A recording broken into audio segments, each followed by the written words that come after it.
كيف نعرف أننا نكون مرضيا عند الله سبحانه وتعالى؟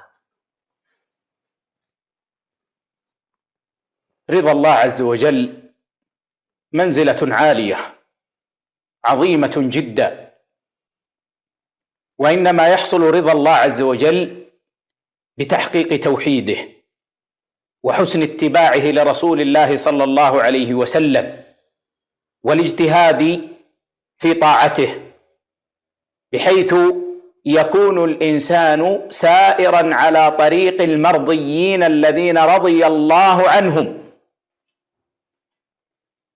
والمرضيون الذين رضي الله عنهم رأسهم الأنبياء عليهم السلام، ثم أصحاب رسول الله صلى الله عليه وسلم، وطريقهم هو الذي قلناه: تحقيق التوحيد والحرص عليه وتعظيمه، تعظيم التوحيد ومحبة التوحيد ومحبة الموحدين والثناء على التوحيد وعلى أهله، وتحقيق الاتباع لرسول الله صلى الله عليه وسلم والمحبة الصادقة لرسول الله صلى الله عليه وسلم ولسنة رسول الله صلى الله عليه وسلم ولمن يسيرون على سنة النبي صلى الله عليه وسلم، والحرص على العمل الصالح والطاعات وعلى البعد عن المعاصي والمحرمات.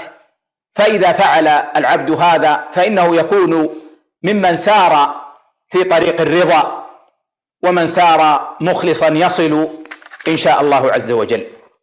إذا ما قالني ربي أما استحييت تعصيني وتخفي الذنب عن خلقي وبالعصيان تأتيني.